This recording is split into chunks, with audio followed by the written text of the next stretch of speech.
Mon fils a appelé. Papa, je suis au poste de police. Mon beau-père m'a attaqué et a déposé une fausse plainte. J'ai demandé quel officier. Le sergent Williams, a-t-il dit. J'ai répondu, reste où tu es. J'arrive dans 20 minutes. Je n'ai pas appelé d'avocat. Je me suis présenté en uniforme. Le sergent s'est figé. Capitaine. Salut, Reddit. Voici une histoire que je n'aurais jamais pensé devoir raconter.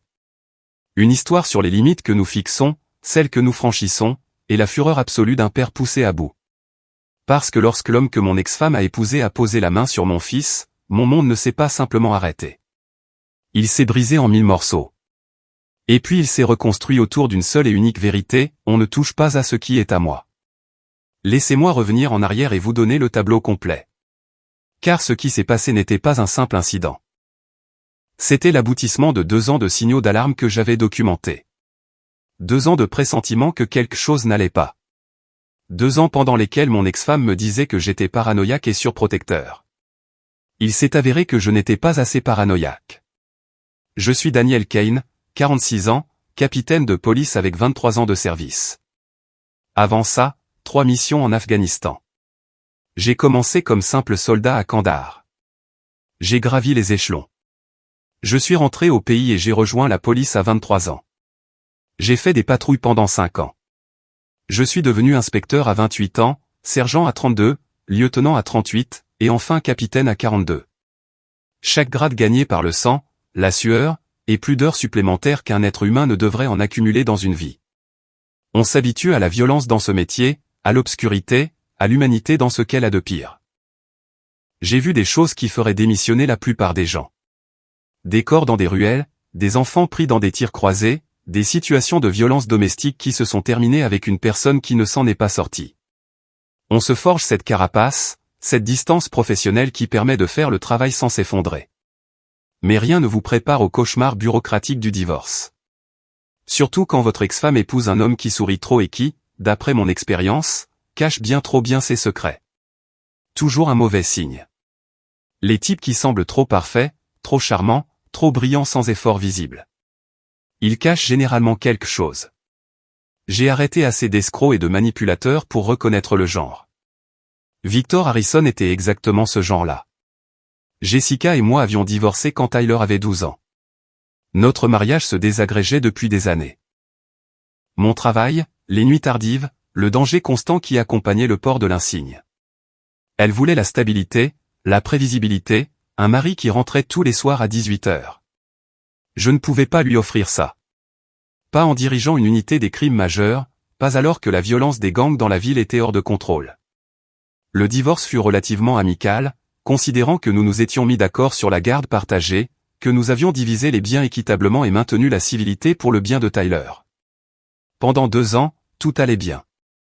Tyler s'est adapté. Il passait les jours de semaine avec Jessica et les week-ends avec moi. On a fait en sorte que ça marche. Puis Jessica a rencontré Victor Harrison à une soirée de charité. Un entrepreneur à succès, propriétaire de Harrison Développement, l'une des entreprises de construction à la croissance la plus rapide de l'État. Il conduisait une BMW, vivait dans une maison avec piscine, portait des costumes chers et savait exactement quoi dire pour impressionner une mère célibataire en quête de stabilité. Ils sont sortis ensemble pendant 6 mois avant qu'elle ne m'en parle. 6 autres mois avant de se fiancer. J'ai fait une vérification de ses antécédents. Poursuivez-moi en justice si vous voulez. C'est ce que font les flics. Victor est ressorti blanc comme neige. Aucune arrestation, aucune ordonnance restrictive, pas même une amende pour excès de vitesse. Succès financier, bonne réputation dans la communauté, actif dans les associations professionnelles locales. Sur le papier, il était parfait. Mais j'ai appris que le papier ment. C'est ce qui n'apparaît pas dans les vérifications d'antécédents dont il faut s'inquiéter. Le tempérament qu'il cache en public, les problèmes de contrôle qui se manifestent derrière des portes closes, les manipulations subtiles qui ne laissent pas de preuves physiques. J'ai dit à Jessica que j'avais des réserves. Elle m'a accusé d'être jaloux, de ne pas pouvoir accepter qu'elle ait tourné la page.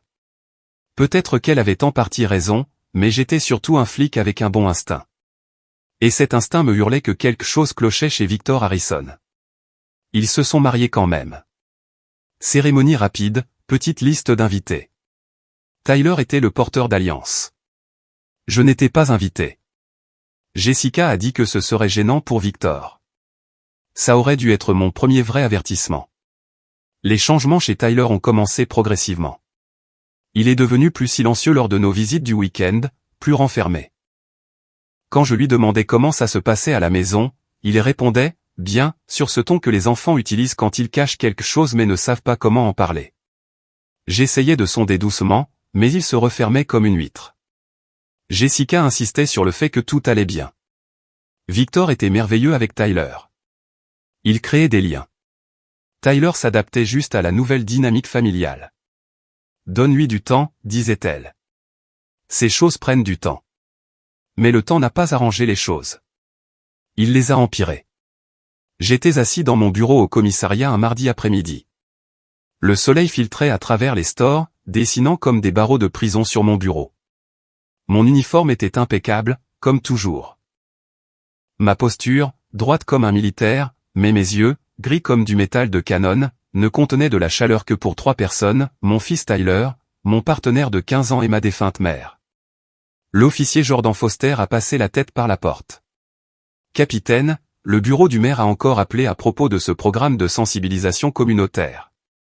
Dites-leur que j'aurai la proposition pour vendredi, » ai-je dit sans lever les yeux. L'activité des gangs était en hausse et 2 de mes meilleurs inspecteurs étaient en congé paternité. Autre chose ? Jordan a hésité. Votre ex-femme a appelé. Elle a dit quelque chose à propos du match de football de Tyler samedi. Elle avait l'air tendue. Ma mâchoire se crispa. Jessica avait toujours l'air tendue ces derniers temps. Depuis qu'elle avait épousé Victor Harrison il y a 2 ans. C'était un entrepreneur à succès. Beaucoup trop à succès si vous voulez mon avis. Personne ne construit aussi vite et de manière aussi rentable sans prendre de sérieux raccourcis. Je m'en occupe. J'ai fait signe à Jordan de partir et j'ai pris mon téléphone personnel. 3 appels manqués de Jessica, tous au cours de la dernière heure. Avant que je puisse la rappeler, mon téléphone a sonné. Tyler. Salut, champion. Ça va, papa? Sa voix s'est légèrement brisée. Oui, ça va. Juste. On peut parler? Pas au téléphone. Tyler avait 16 ans, en seconde. Il avait hérité de ma carrure et des yeux sombres de sa mère. Le gamin était distant ces derniers temps et j'avais mis ça sur le compte des trucs d'adolescents. Premières petites amies, tout ce chaos adolescent. Mais quelque chose dans sa voix a déclenché cet instinct qui m'avait gardé en vie dans la province de Helmand. Je peux passer te prendre dans 20 minutes. À ton endroit habituel? Non. Sa voix a baissé. Peux-tu me retrouver au garage de l'oncle Ryan à la place? Je ne veux pas être à la maison en ce moment. Oncle Ryan, mon jeune frère, le seul mécanicien de la ville capable de ressusciter une Mustang de 67 à partir d'un tas de rouille et de regrets. Tyler y avait passé d'innombrables après-midi depuis le divorce, apprenant à reconstruire des carburateurs et à changer des courroies de distribution. J'arrive. J'ai attrapé ma veste et je suis parti, m'arrêtant seulement pour dire à mon commandant en second, le lieutenant Frank Mitchell, que je serais absent 1 heure. Frank, un homme à la poitrine large avec 20 ans de service, a simplement hoché la tête. Il savait qu'il ne fallait pas poser de questions quand j'avais ce regard. Le garage se trouvait dans une zone industrielle, un coin oublié que la gentrification avait en quelque sorte manqué. Ryan l'avait acheté pour une bouchée de pain il y a 15 ans et l'avait transformé en un sanctuaire pour les voitures classiques et les causes perdues. L'endroit sentait l'huile de moteur et le vieux métal, avec du rock classique sortant de haut-parleurs montés dans les coins. 3 ponts élévateurs, un mur d'outils complet et assez d'espace pour gérer 4 projets simultanément. Quand je suis arrivé, j'ai trouvé mon fils assis sur le capot d'une Chevelle que Ryan était en train de restaurer, les épaules voûtées, fixant son téléphone. Tyler avait sa capuche relevée, la tête baissée, la posture universelle de l'adolescent qui signifie « je ne veux pas en parler », mais j'avais appris à lire le langage corporel de mon fils en 16 ans. Et ce n'était pas de la mélancolie adolescente normale. C'était de la peur. Tyler. Il a levé les yeux, et c'est là que je l'ai vu. Une ombre violacée qui s'épanouissait sous son œil gauche, à moitié caché par des cheveux soigneusement arrangés. Le bleu était frais, de cette teinte particulière qui n'apparaît que dans les premières heures avant que le sang ne s'installe et ne se propage vraiment. Ma formation a pris le dessus avant que ma rage ne le puisse. 23 ans dans la police, des milliers d'appels pour violences domestiques, des centaines d'enquêtes pour agression. Je savais quoi chercher, comment le documenter, comment monter un dossier qui tiendrait au tribunal. Mais ce n'était pas juste un autre dossier. C'était mon fils. Ne panique pas, Tyler a glissé du capot, les mains levées en signe de défense. Ce n'est pas aussi grave que ça en a l'air. C'est ce qu'ils disent tous. Les victimes de violences développent ce réflexe de minimiser, de protéger leurs agresseurs, de se convaincre et de convaincre les autres que ce n'est pas si grave. J'avais entendu ces mots exacts de la bouche d'innombrables victimes de violences domestiques au fil des ans. Je n'aurais jamais pensé les entendre de mon propre gamin. Je me suis approché lentement, utilisant la même voix calme que j'avais employée dans 1000 situations tendues. Laisse-moi voir. J'ai doucement tourné son visage vers la lumière qui filtrait par les hautes fenêtres du garage. Le bleu était frais, peut-être 3 ou 4 heures d'après la coloration et le gonflement. Puis j'ai vu les marques de doigts sur le haut de son bras, à peine visibles sous sa manche que j'avais relevée. 4 points de pression distincts. L'empreinte du pouce d'un côté. Le schéma classique de prise et de maintien. Le genre de marque que l'on obtient quand un adulte saisit un adolescent avec assez de force pour laisser des empreintes. Tyler, qui t'a fait ça? Les yeux de mon fils se sont remplis de larmes, mais il était trop fier pour les verser. Les garçons de 16 ans ne pleurent pas. C'est ce que la société leur apprend. Sois dur. Encaisse. Gère. Mais là, debout dans ce garage, avec des bleus marquant l'endroit où un homme adulte l'avait blessé, Tyler ressemblait moins au linebacker d'1,80 m qu'il était devenu et plus au garçon de 5 ans qui courait vers moi quand il s'écorchait le genou. On s'est disputé à propos du match de samedi. Victor voulait que j'arrête l'équipe, il a dit que le football était une perte de temps et que je devrais me concentrer sur mes études. Je lui ai dit que tu ne manquerais jamais mes matchs et que peut-être il devrait essayer de venir avant de prendre des décisions sur ma vie. Il n'a pas aimé ça. La voix de Tyler s'est légèrement brisée. Il m'a attrapé par les épaules, m'a poussé contre le mur dans le couloir, a dit que j'étais irrespectueux, que maman me laissait tout passer parce qu'elle était trop molle, que quelqu'un devait m'apprendre la discipline. Et comme mon père était trop occupé à jouer aux flics pour être vraiment un parent, ça lui revenait. La façon dont Tyler a dit « jouer aux flics » m'a indiqué que c'étaient les mots exacts de Victor. Il ne s'agissait pas seulement d'une dispute ou d'un moment de colère. Il s'agissait d'un homme qui avait accumulé du ressentiment, cherchant une excuse pour exercer sa domination sur un gamin qu'il voyait comme une compétition pour l'attention de Jessica. Qu'est-ce qui s'est passé ensuite? J'ai gardé ma voix égale, professionnelle. Documenter tout. Obtenir la déclaration complète. Il m'a maintenu là pendant peut-être 30 secondes, en me fixant. Son visage était tout rouge, les veines saillantes dans son cou. Puis il a dit quelque chose sur le fait que je devais apprendre ma place dans sa maison. C'est là que je l'ai repoussé, juste une fois, juste pour créer de l'espace pour que je puisse respirer. Il a trébuché en arrière, s'est rattrapé au mur opposé, et c'est là qu'il a vraiment perdu le contrôle. Tyler a touché doucement son œil, grimaçant. Il est venu sur moi rapidement. J'ai essayé de bloquer, mais il a passé ma garde et m'a frappé juste ici. Puis il a attrapé mes bras. Tyler m'a montré les bleus, 4 sur chaque bras, et m'a secoué fort. Il n'arrêtait pas de dire que je lui avais manqué de respect dans sa propre maison, qu'il ne tolérerait pas l'insubordination d'un petit con. Insubordination, un terme militaire. Victor n'avait jamais servi. J'avais vérifié ses antécédents, mais il utilisait le langage de la domination et de la hiérarchie, du commandement et du contrôle. Le type de personnalité autoritaire classique. Ces types voient chaque relation comme une dynamique de pouvoir où ils doivent être au sommet. La température de mon sang a chuté pour approcher le zéro absolu. C'était ce que les anciens appelaient le calme du combat. Cette clarté cristalline juste avant que tout ne bascule. Où est ta mère? Elle était chez sa sœur. Elle ne sait pas encore. Victor m'a dit que si je disais quoi que ce soit, il s'assurerait que je ne te revois plus jamais.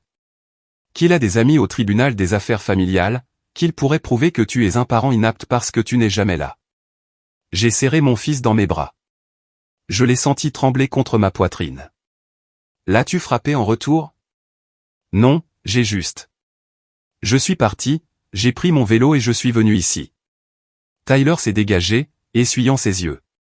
Je suis désolé, papa. Je n'aurais pas dû le provoquer. Je sais que maman est heureuse avec lui, et je ne veux pas gâcher ça. Arrête. J'ai saisi ses épaules, m'assurant qu'il me regardait dans les yeux. Tu n'as rien fait de mal. Un homme adulte a posé les mains sur toi.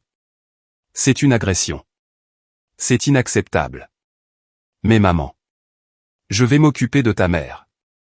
Pour l'instant, je veux que tu fasses exactement ce que je te dis. On va à l'hôpital, on te fait examiner. Ensuite, on documente tout.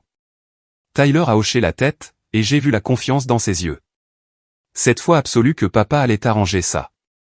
C'était un poids que je portais depuis le jour de sa naissance, et que je porterai jusqu'à mon dernier souffle. Ce que je n'ai pas dit à mon fils, c'est que Victor Harrison venait de commettre la plus grosse erreur de sa vie.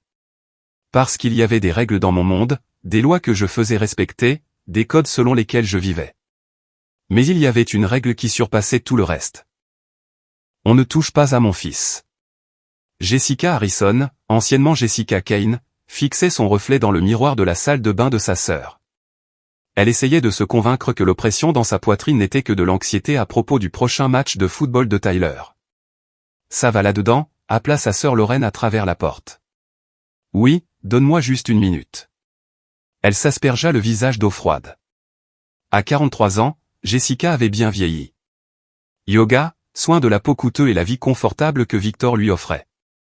Elle l'avait épousé parce qu'il était tout ce que Daniel n'était pas. Présent, attentif, financièrement stable sans la menace constante qu'une balle mette fin à tout. Fini les appels à 3 heures du matin pour des incidents impliquant des officiers. Fini d'attendre en se demandant si son mari rentrerait vivant. Mais dernièrement, quelque chose n'allait pas. Le tempérament de Victor, qui avait semblé si contrôlé pendant leur fréquentation, avait commencé à montrer des fissures. De petites choses au début, s'énerver contre les serveurs, la rage au volant, des plaintes sur l'attitude de Tyler. Elle avait mis ça sur le compte du stress du travail, de l'ajustement au rôle de beau-père. La dispute de ce matin avait cependant été différente. Tyler avait répondu à propos du calendrier du match de football, et le visage de Victor s'était assombri d'une manière qui l'avait effrayé. Elle était partie avant que ça n'escalade, se disant qu'elle surréagissait. Son téléphone a vibré. Daniel.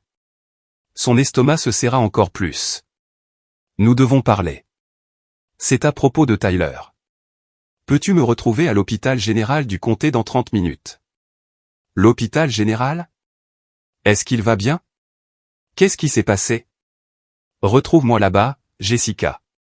Maintenant. La salle d'examen de l'hôpital était stérile et froide. Tyler était assis sur le lit recouvert de papier pendant qu'un médecin documentait ses blessures. Je me tenais contre le mur, les bras croisés, observant tout avec l'attention méthodique que j'avais affinée au cours de 2 décennies d'enquête criminelle. Le docteur Patricia Wong était minutieuse. Elle a photographié les bleus sous plusieurs angles, mesuré les contusions, noté les marques de défense sur les avant-bras de Tyler où il avait essayé de se protéger. Le schéma des ecchymoses est cohérent avec une tentative de strangulation manuelle autour du haut des bras et une force appliquée sur la zone faciale, dit-elle doucement. Je suis tenu de signaler cela au service de protection de l'enfance. Je dépose déjà une plainte à la police, ai-je dit. Je suis capitaine de police. C'est mon fils. L'expression du docteur Wong s'adoucit légèrement. Je suis désolé que vous traversiez cela, capitaine Kane, mais le protocole est le protocole. Je comprends. Faites ce que vous avez à faire. Jessica est arrivée 20 minutes plus tard, entrant en trombe avec Lorraine juste derrière elle. Tyler.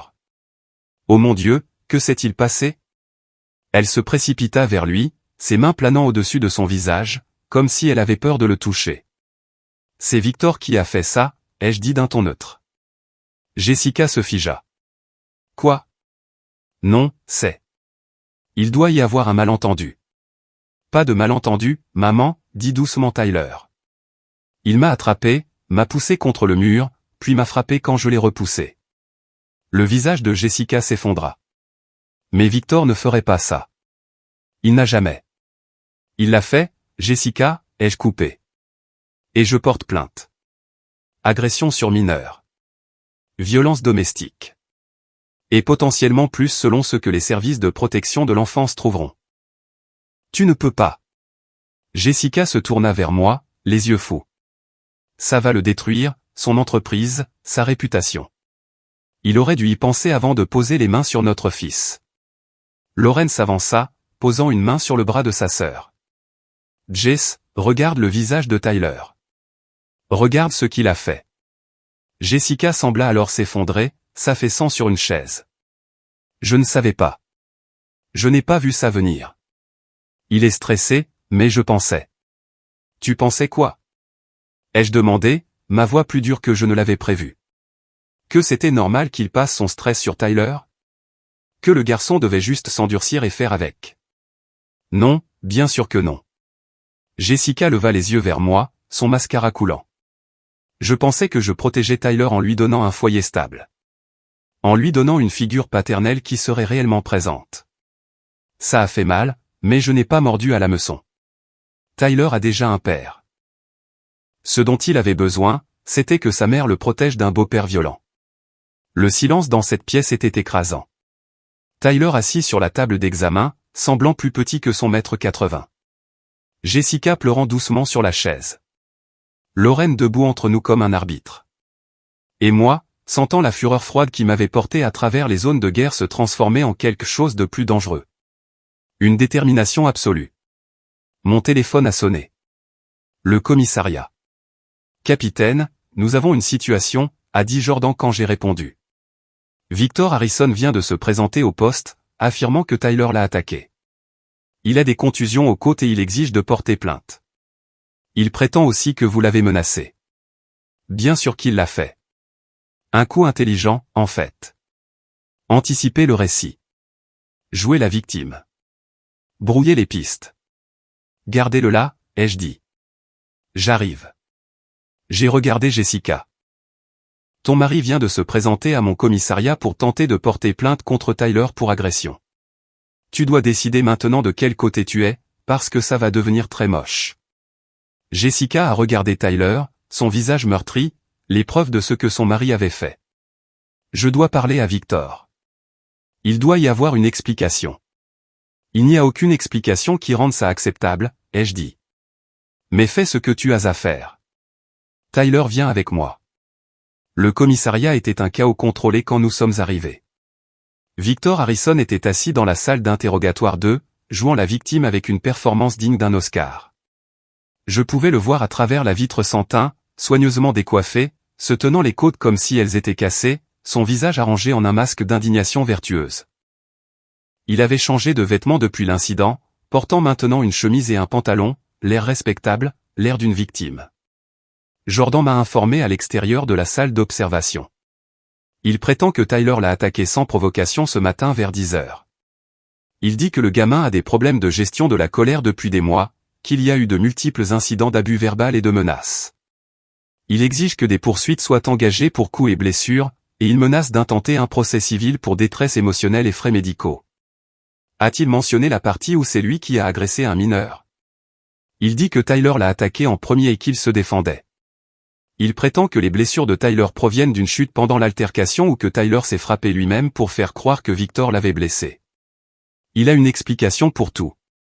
Le manuel classique de l'agresseur. Inverser la victime et l'agresseur. Établir un récit alternatif. Enregistrer sa version en premier. Je l'avais vu 1 millier de fois. La différence était que la plupart des agresseurs n'étaient pas assez intelligents pour se présenter à un poste de police quelques heures après l'incident pour contrôler le récit. Victor était intelligent. Cela le rendait plus dangereux.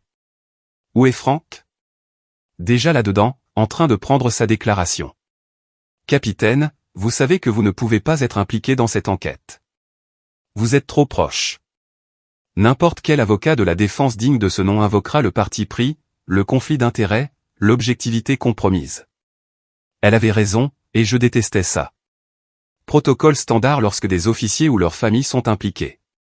Quelqu'un d'autre s'occupe de l'enquête pour maintenir l'intégrité. Mais cela signifiait regarder depuis la touche pendant que quelqu'un d'autre montait le dossier contre l'homme qui avait blessé mon fils. Alors qui s'en occupe?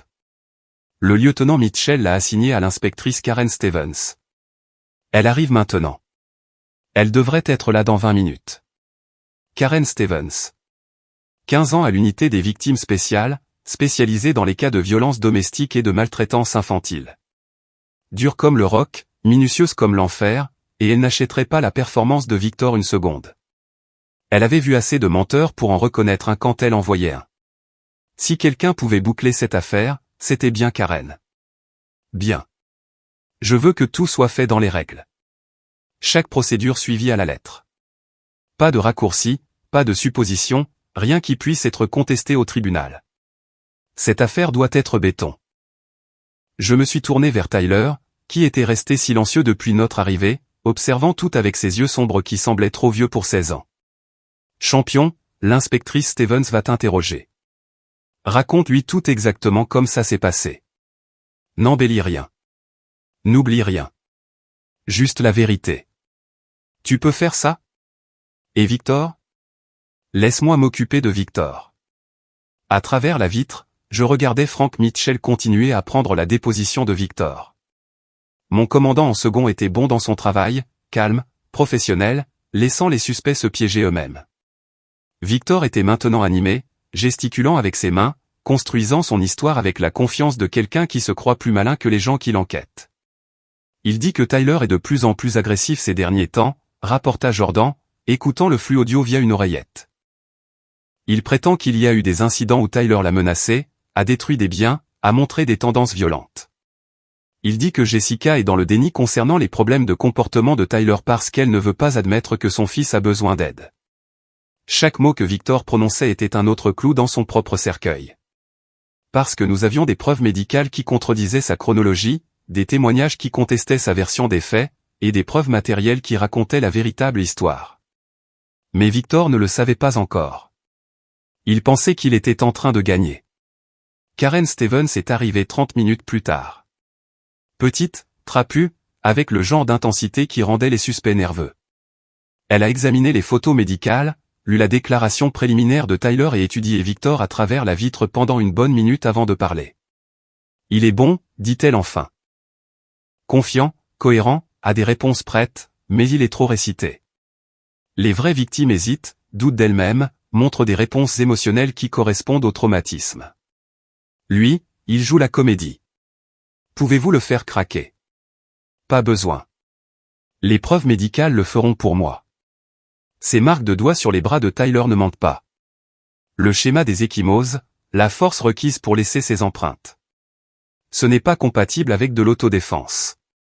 C'est compatible avec un homme adulte utilisant une force supérieure contre un mineur. Elle se tourna vers moi. Capitaine, je sais que c'est difficile, mais j'ai besoin que vous me fassiez confiance pour gérer ça de la bonne manière. Pas d'interférence, pas d'abus de pouvoir, pas de tentative d'influencer l'enquête. Pouvez-vous faire ça? Oui. Bien. Parce que cette affaire va aller en procès, et quand ce sera le cas, je veux une condamnation, pas un vice de procédure à cause de violation. Ce que Victor Harrison ne savait pas, ce qu'il ne pouvait pas savoir, c'est que j'avais passé 23 ans à apprendre comment monter des dossiers qui tiennent la route. Je connaissais chaque faille, chaque stratégie de défense, chaque façon dont un avocat à peu près décent pourrait essayer de trouver des trous dans les preuves. Alors, pendant que l'inspectrice Stevens interrogeait méthodiquement Tyler, documentant sa déclaration avec la précision de quelqu'un qui a témoigné au tribunal des centaines de fois, j'ai passé des appels. D'abord au service de protection de l'enfance. Le rapport de l'hôpital déclencherait une enquête, mais je voulais m'assurer qu'il comprenait la gravité de la situation. L'assistante sociale de Tyler, Patricia Mendes, avait travaillé avec moi sur plusieurs cas au fil des ans. Elle savait que je n'appellerais pas si ce n'était pas sérieux. Capitaine Kane, j'ai reçu le rapport de l'hôpital. Je suis vraiment désolé pour Tyler. J'ai besoin que vous donniez la priorité à ce cas, Patricia. L'auteur est le mari de mon ex-femme, et il est actuellement à mon commissariat en train d'essayer de porter plainte contre Tyler pour s'être défendu. Il y eut une pause. C'est audacieux. C'est un narcissique avec de l'argent et une bonne image publique. Il pense qu'il peut manipuler le système. Laissez-le essayer. J'enverrai un enquêteur chez votre ex-femme d'ici 1 heure. S'il y a des preuves d'abus continu ou d'un environnement dangereux, nous agirons rapidement. Deuxième appel, à la sœur de mon ex-femme, Lorraine. De toute la famille de Jessica, Lorraine était la seule qui avait vraiment compris pourquoi notre mariage avait échoué. Elle avait elle-même divorcé d'un mari émotionnellement abusif et elle reconnaissait les signes. Lorraine, J'ai besoin que tu tiennes Jessica éloignée de Victor jusqu'à ce que tout soit réglé. Ne la laisse pas rentrer chez elle. Ne le laisse pas la convaincre de se rencontrer quelque part. Il va essayer de la manipuler. Déjà fait. Elle reste chez moi ce soir, Daniel. Elle est dans le déni. Elle n'arrête pas de dire qu'il doit y avoir un malentendu. Elle finira par comprendre. Elle a juste besoin de temps pour accepter qu'elle a épousé quelqu'un qui maltraite les enfants. Troisième appel, à mon frère Ryan. J'ai besoin que tu gardes Tyler ce soir. Quelque part que Victor ne connaît pas, le chalet dans le nord de l'État. Parfait. Ne me dis pas exactement où. Pas, c'est tout. Tu penses qu'il va s'en prendre à Tyler? Je pense qu'il va réaliser que sa carte de victime ne fonctionne pas et qu'il va devenir désespéré. Et les hommes désespérés font des choses stupides. L'inspectrice Stevens a terminé l'interrogatoire de Tyler vers 19h. Elle m'a trouvé dans mon bureau, fermant la porte derrière elle. Capitaine, j'ai assez pour inculper Harrison d'agression sur mineur, de violence domestique et de mise en danger d'enfants. La déclaration de Tyler est cohérente, détaillée et correspond parfaitement aux preuves médicales. Et la déclaration de Harrison est pleine de trop. Il prétend que Tyler l'a attaqué dans la cuisine ce matin, mais il ne peut pas expliquer pourquoi Tyler a des ecchymoses compatibles avec le fait d'avoir été poussé contre un mur, ni pourquoi il y a des marques de doigts sur ses bras. Il prétend aussi qu'il était trop blessé pour appeler la police immédiatement, mais qu'il a réussi à se rendre au commissariat 1 heure plus tard. Lui avez-vous demandé s'il avait menacé Tyler? Il l'a nié. Mais voici la partie intéressante.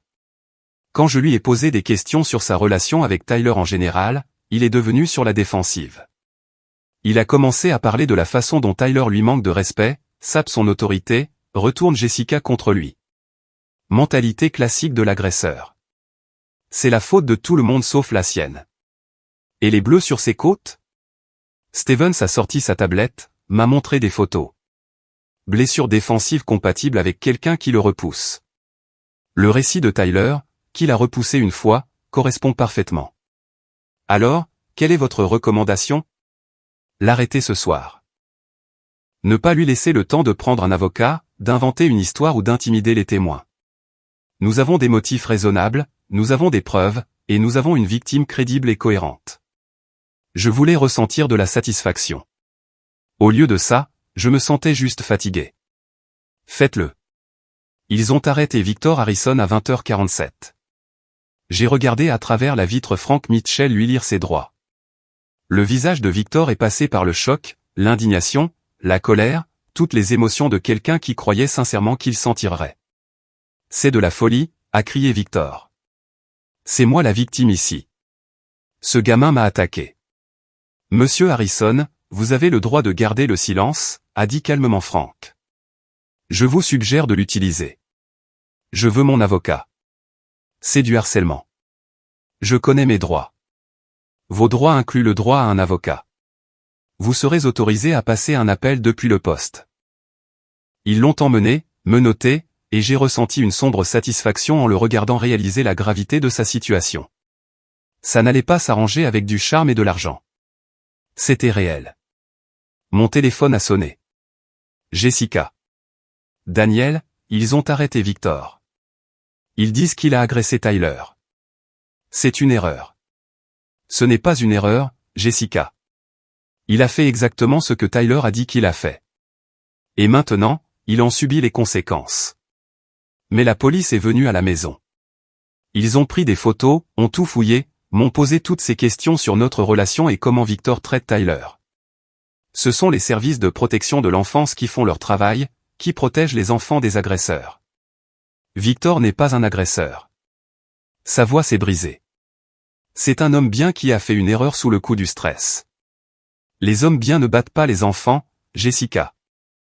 Les hommes bien ne menacent pas les adolescents pour qu'ils se taisent. Les hommes bien n'essaient pas de manipuler le système en déposant de fausses plaintes. Silence à l'autre bout du fil, puis doucement, qu'est-ce qui va se passer maintenant? Maintenant, Victor va être traduit en justice. Il sera probablement libéré sous caution à moins que le procureur ne soutienne qu'il y a un risque de fuite ou un danger pour Tyler. Ensuite, ça ira en procès, en supposant qu'il n'accepte pas un accord de plaidoyer. Et Tyler? Tyler reste chez Ryan ce soir. Demain, nous trouverons un arrangement plus permanent. Mais il ne retournera pas dans cette maison tant que Victor y aura accès.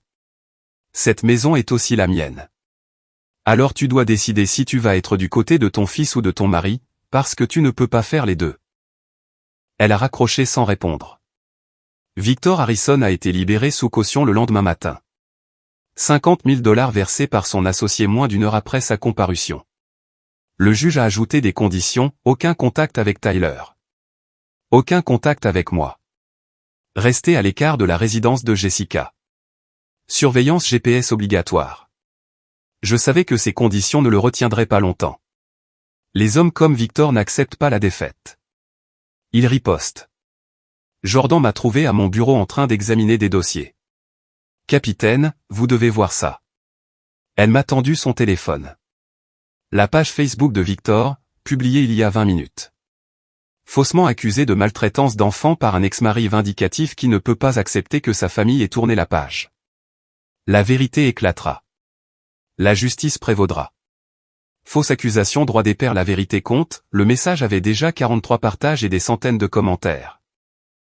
La moitié le soutenait, l'autre moitié se demandait pourquoi un entrepreneur à succès aurait besoin de maltraiter qui que ce soit. Il construit un récit, a dit Jordan, jouant la victime publiquement. Laisse-le faire, ai-je dit en lui rendant son téléphone. Chaque déclaration publique qu'il fait est une preuve potentielle. Il creuse sa propre tombe. Mais j'étais plus préoccupé par ce que Victor faisait en privé. Les hommes comme lui n'acceptent pas l'humiliation en silence. Ils préparent leur vengeance. J'ai appelé Ryan. Comment va Tyler? Silencieux. Il n'arrête pas de demander si Victor va s'en prendre à lui. Dis-lui que Victor est sous surveillance GPS et qu'il a une ordonnance restrictive. Il ne s'approchera pas de Tyler. Et toi? Tu penses qu'il va s'en prendre à toi? Probablement. Mais je suis plus difficile à intimider qu'un gamin de 16 ans. Ce que je n'ai pas dit à mon frère, c'est que j'espérais que Victor s'en prendrait à moi. Parce que s'il violait l'ordonnance restrictive, s'il faisait des menaces, s'il faisait quoi que ce soit de stupide, j'aurais encore plus de munitions pour m'assurer qu'il parte pour très longtemps. L'appel est arrivé 3 jours plus tard à 2h47 du matin. Papa. La voix de Tyler était paniquée, haletante. Victor nous a trouvés. Il est au chalet. Ryan a appelé la police, mais il essaie de forcer l'entrée. Passe-moi Ryan. La voix de mon frère est arrivée, tendue. Daniel, il a un pied de biche. Il essaie de passer par la porte de derrière. La police est à 15 minutes. Barricadez-vous dans la chambre. Mettez la commode contre la porte. N'entrez pas en contact avec lui. J'arrive. J'étais déjà en mouvement. Prenant mon arme de service dans le coffre-fort. Mes clés, mon téléphone. Le chalet était à 2 heures de route. La police à 15 minutes. Les maths disaient qu'ils s'en occuperaient avant mon arrivée, je ne prenais aucun risque. J'ai appelé Frank Mitchell. Victor Harrison vient de violer son ordonnance restrictive et sa surveillance GPS. Il est au chalet de mon frère et essaie de forcer l'entrée avec Tyler à l'intérieur. Des unités sont en route, mais j'y vais. Capitaine, vous ne pouvez pas, j'y vais, Frank. Fais en sorte que quelqu'un récupère les données GPS de Harrison des dernières 72 heures. Je veux savoir depuis combien de temps il préparait ça. Le trajet fut un enchaînement flou de routes de campagne et de calculs alimentés par la rage. Comment Victor les avait-il trouvés? Ryan avait été prudent. Pas d'enregistrement sur les réseaux sociaux, paiement en espèces pour tout.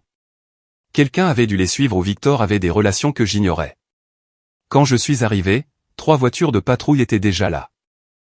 Victor était à terre, menotté, criant de manière incohérente à propos de ses droits et de fausses accusations. La porte arrière du chalet montrait des dommages.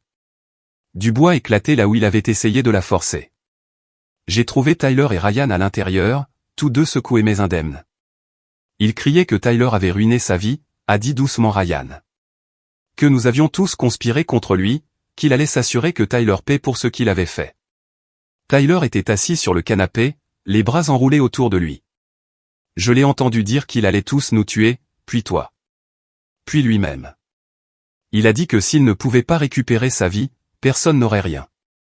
L'officier intervenant, le sergent Williams, s'est approché de moi.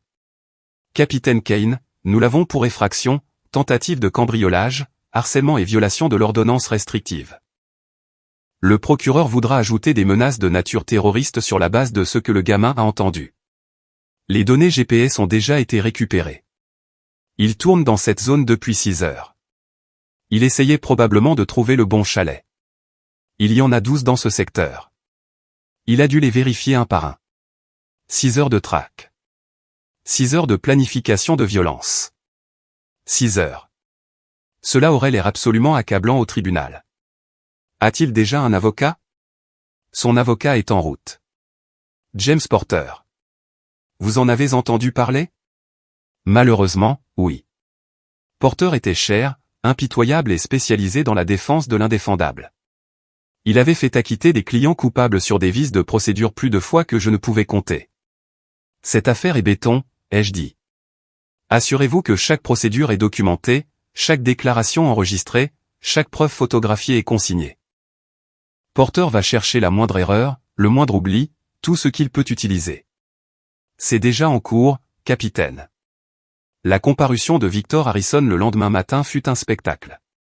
James Porter a plaidé avec véhémence pour la libération sous caution, affirmant que son client était en état de détresse émotionnelle extrême, que les accusations précédentes étaient fausses, que Victor ne représentait aucune menace réelle pour qui que ce soit.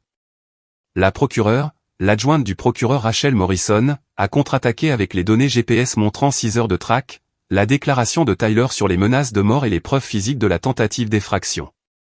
La juge Patricia Martinez n'a pas été dupe de la performance de Porter.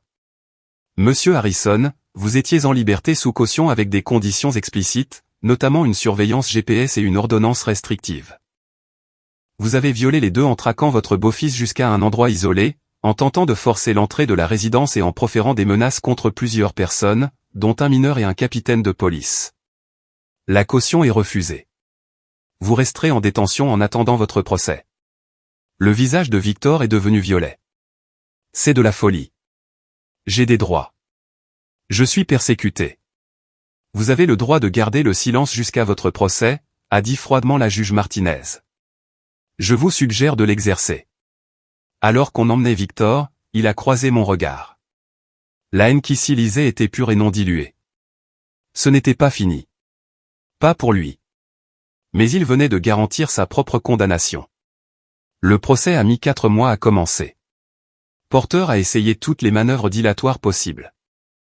Requête en irrecevabilité de la preuve, requête pour un changement de lieu, requête pour séparer les accusations et tenir plusieurs procès. La juge Martinez les a toutes rejetées avec une impatience croissante. Quand nous sommes finalement arrivés au tribunal, le dossier était encore plus solide que je ne l'avais anticipé.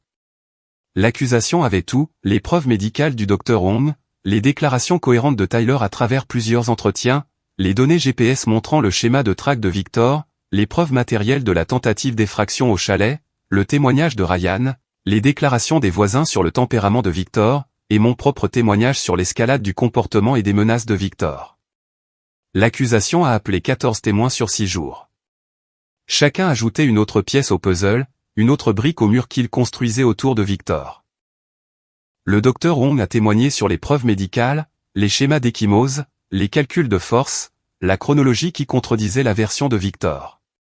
Ryan a témoigné sur l'incident du chalet, décrivant en détail comment Victor les avait traqués pendant des heures avant de tenter de forcer l'entrée.